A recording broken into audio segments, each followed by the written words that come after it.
जीवनाची खरी किंमत काय असते? गुरुने एका साध्या दगडातून माणसाला दिलेला बोध. आपली किंमत इतरांच्या नजरेत नव्हे, आपण स्वतःला कसे पाहतो यात असते. ही कथा आपल्याला शिकवते की काही जण आपल्याला फक्त संत्री इतकं मूल्य देतील, काही एक पोती बटाटे इतके, तर काहींना आपण कोटींचेही वाटू. परंतु खरी किंमत आपली विचारसरणी ठरवते. मन कधीही संकुचित होऊ देऊ नका. जीवन अमूल्य आहे आणि आपणही. तर नमस्कार मित्रांनो, गणेश क्रिएशन जी या आपल्या यूट्यूब चॅनलवरती मी गणेश तुम्हा सगळ्यांचे स्वागत करतो. श्री स्वामी समर्थ कृपेने तुमच्या मनातील सगळ्या चांगल्या इच्छा लवकरच पूर्ण होत, अशी श्री स्वामींचरणी प्रार्थना करून आजच्या आपल्या व्हिडिओला सुरुवात करूया. ही कथा जुन्या काळातील आहे. एके दिवशी एक माणूस गुरुकडे गेला आणि गुरूंना म्हणाला, मला एक सांगा गुरुजी, जीवनाची किंमत काय आहे? गुरूंनी त्याला एक दगड दिला आणि म्हणाले, जा आणि या दगडाची किंमत शोध, पण दगड विकायचा नाही हे लक्षात ठेव.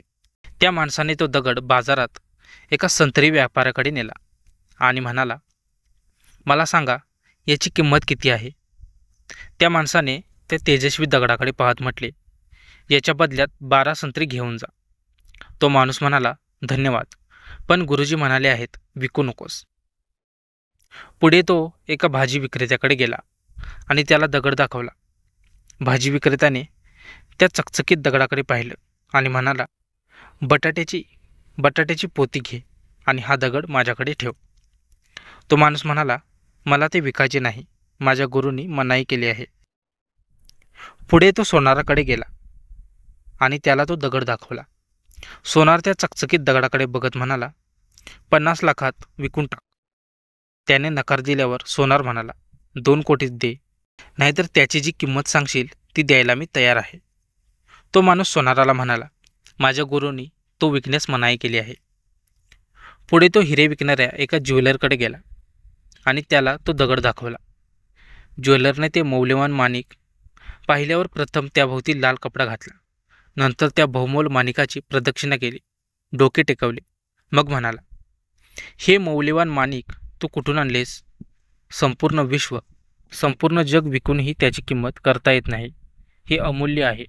तो माणूस चकित होऊन सरळ गुरूंकडे गेला आणि आपली परीक्षा सांगितली. म्हणाला, आता मला सांगा गुरुजी, मानवी जीवनाची किंमत काय? गुरु म्हणाले, तू आधी तो दगड संत्री विक्रेत्याकडे दाखवलास, त्याने त्याची किंमत 12 संत्री सांगितली. पुढे भाजी विक्रेत्याकडे गेलास, त्याने बटाट्याची एक गोण इतकी किंमत सांगितली. पुढे सोनाराने 2 कोटी सांगितले आणि ज्वेलरने ते अनमोल असल्याचे सांगितले. तसेच तुझे मानवी मूल्य आहे.